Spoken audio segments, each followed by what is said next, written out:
안녕하세요. 클릭전환미술학원의 손쌤입니다. 여러분, 오늘은 저희가 특별한 게스트를 모시고 한번 인터뷰를 진행을 해볼까 하는데요. 얼마 전에 국민대학교 조형 실기대회가 있었잖아요. 저희 클릭전환미술학원에서 무려 본상 수상자가 나왔는데요. 본상 중에서도 이제 금상이 2개, 그리고 동상이 1, 다수의 특선과 입선작들이 나오게 되었습니다. 모두 박수! 정말 기쁘고 감격스러운 소식이 아닐 수 없는데요. 이렇게 많은 상을 수상하게 대한 비결이 있지 않을까요? 그래서 이번에는 이 해당 분야의 전문가이신 저희 선생님을 모시고 저희가 한번 인터뷰를 진행을 해보려고 했어요. 이광재 선생님입니다. 선생님 안녕하세요. 네, 안녕하세요. 선생님께서는 현재 클릭전환미술학원 그리고 클릭미술학원 강남점인 벡터미술학원에서 기초소양반 전임을 하고 계세요. 예. 그러면 이제 본격적으로 광재 선생님과 함께 질문 타임을 들어가도록 하겠습니다. 선생님, 이번에는 실기대회가 A, B, C 세 파트로 이렇게 진행을 했다고 제가 들었어요. 네. 그래서 그 세 파트에 지원한 학생들이 모두 대략 한 5,000명 정도? 네, 그렇게 된다고 들었는데, 그러면은 이 A, B, C 각 부에서 어떤 상을 수상을 했는지 한번 여쭤봐도 될까요? A상이 이제 1조, 이제 그 상에서는 동상이 나왔고, 2부에서 금상이 나왔고, 3부에서 금상이 나왔죠. 그리고 각 부마다 아무래도 본상을 하나씩 나와서 뿌듯하게 생각하고 있습니다. 그러면은 이런 경쟁률을 가지게 된 이 각 부의 문제들이 이제 또 궁금해지잖아요. 그래서 저희가 이 문제들을 한번 알아보면 좋을 것 같은데. 예. 네. A조 문제 같은 경우는 이제 발의 중력은 좀 약하다, 목성의 중력은 좀 세다. 이 상황에 맞춰서 볼펜의 이제 구성 요소를 이용해서 이 중력 상황에 어울릴 수 있는 놀이터를 디자인해서 표현하시오라는 주제인데, 사실 아이들 같은 경우는 처음에 주제를 받았을 때 조금 몇 가지 포인트에서 당황할 수도 있지 않았나. 아무래도 이 중력을 어떻게 시각화시킬 것인가, 이게 우리가 말로 풀어서 하는 게 아니라 그림으로 자기의 생각을 시각화해서 표현해야 되는 거기 때문에 낮은 중력의 상황과 높은 중력의 상황을 어떻게 할 것인가에 대한 포인트라든가, 또 하나는 어쨌든 사물을 가지고 놀이터를 만드는 조형 능력을 어떻게 표현할 것인가, 거기다가 뭐 구도라든가 여러 가지 연출이라든가 이런 것들을 생각을 해야 돼서. 저도 문제를 잠시 봤는데요. 일단은 숫자가 나오잖아요. 저희 미술하는 학생들이 숫자에 너무 취약하단 말이에요. 그렇죠. 그래서 보자마자 일단은 멘붕이 왔을 것 같고, 그거 말고도 이제 뭐 모나미 볼펜이 이제 학교에서 주어졌겠죠? 자, 그래서 모나미 볼펜을 준비를 했습니다. 요거를 분해를 해가지고 놀이터를 만든다고 했잖아요. 네. 그러면 선생님, 여기에서 얘네들을 완전히 이렇게 다 빼가지고 막 안에 스프링도 쓰고 그렇게 해도 되는 건가요? 그렇게 꼭 해야 되는 거죠. 근데 이제 뭐 제가 느끼기에는 아주 어려운 걸 내진 않아요. 그러니까 흔히 볼 수 있는 것들을 많이 내주고 있는데, 아마 우리나라 입시생들 중에 모나미 볼펜을 안 그려본 학생은 없지 않을까. 그렇죠. 네. 그런 것들이 좀 함정인 것 같아요. 해봤던 게 나왔을 때 자기 머릿속에 있는 걸 끄집어내서 그린다든지, 그 순간순간에 최선을 다해서 나눠줬던 것들을 관찰하고 거기에 집중해서 이제 표현을 해야 되는데, 모나미 볼펜을 받자마자 볼펜 나왔네, 내가 해봤어 라고 생각을 하고 진행을 한다면, 이제 사실 모나미 볼펜 자체도 작년에 정시 때도 나왔었고, 비례 자체가 우리들이 알고 있는 비례랑 상당히 다른 면이 많아요. 생각보다 긴 것 같아요. 예, 생각보다 길어요. 앞에 이 부분도 생각보다 길고 뾰족하네요. 예, 그런 것들에 대해서 이제 아무 생각 없이 그렸다가는 좀 감점 요인이 되지 않았을까? 개인적으로는 그런 생각이 듭니다. 그래서 일단은 그러면은 주어진 문제에 충실해야 되는 게 제일 중요한 거죠? 예.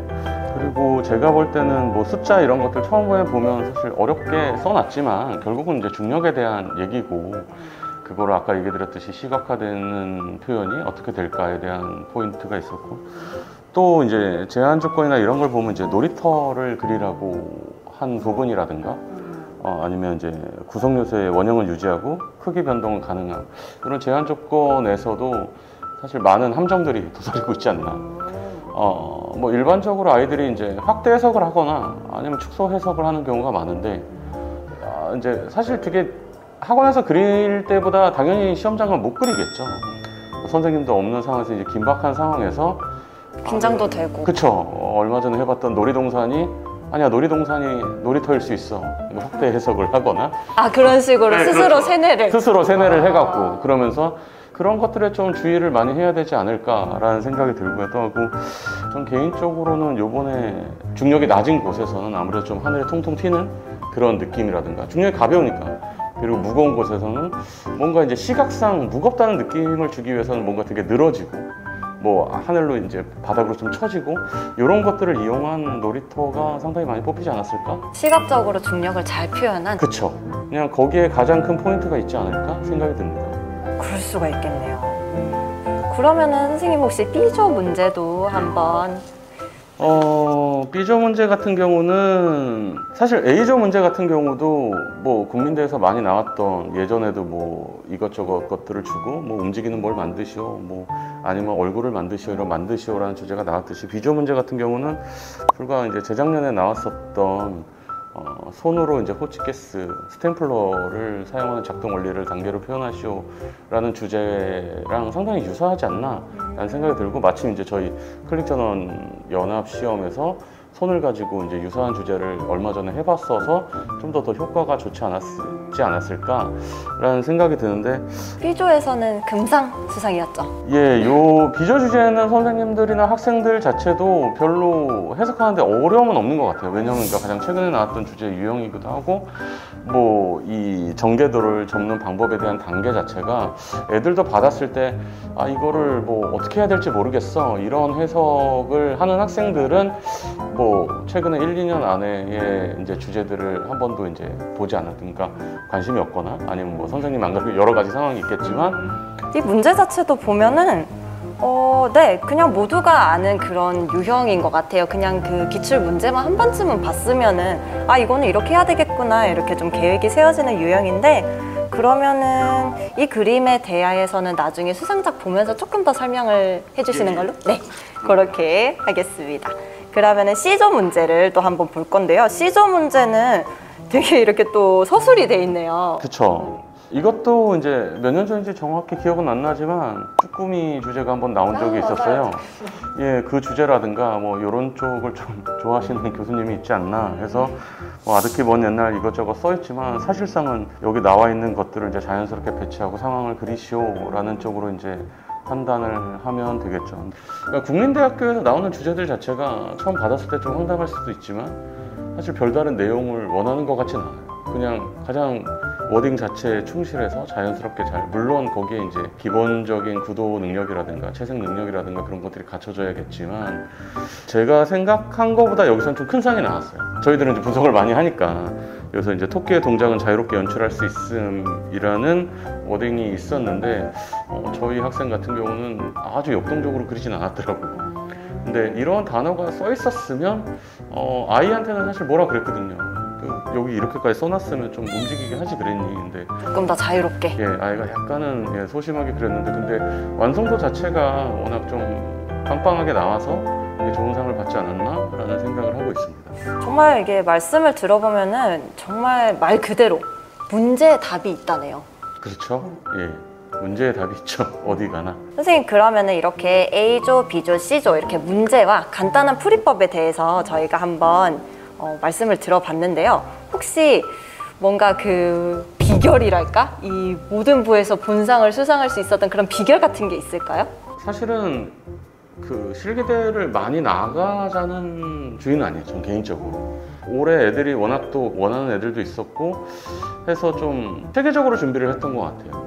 학기 초부터 3월에 오픈하자마자 제가 이제 단연간 이제 기초 소양 역시 이제 저희 총원장님이랑 이제 만들었던 커리큘럼 자체를 딱 실기대 타겟에 맞춰서 좀 차분히 잘 준비하지 않았나. 그냥 임박해서 준비했다는 느낌보다는 약간은 정시처럼 준비를 했어요.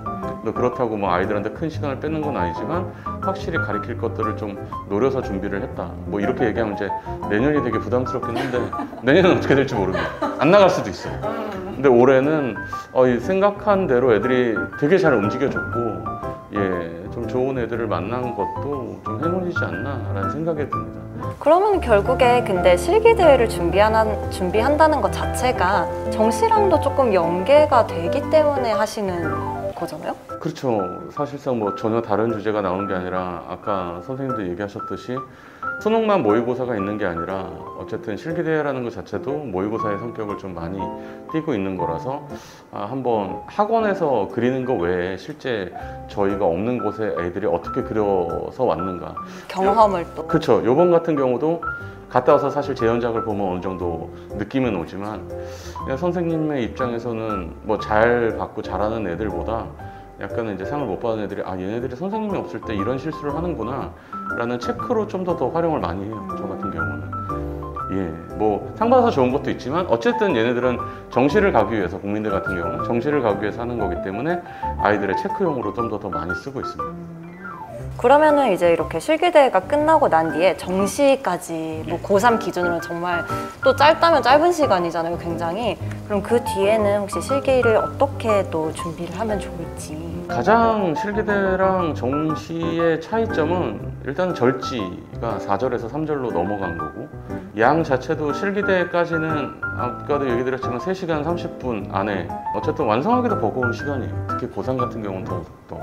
근데 이제 정시 같은 경우는 어쨌든 3절에 5시간 뭐 짧다면 짧고 길다면 길지만 실기대회를 준비한다고 약간은 좀 급하게 수업한 것도 있어요. 차분하게 이렇게 다듬어서 해야 되는 수업을 약간 건너뛰면서 한 것들을 다시 돌아가서 다시 보완을 하고 아주 기본기부터 다시 가르치고 있습니다. 그럼 이제 광재쌤한테 얘기도 충분히 들은 것 같고 모두가 궁금해하실 수상작과 그리고 감사하게도 광재쌤께서 준비를 따로 해주신 저희 평소 수업작 그리고 지난 연합시험에서의 우수작 이런 것들을 한번 공개를 하고 그리고 간단한 설명도 그렇게 같이 진행을 해보도록 하겠습니다.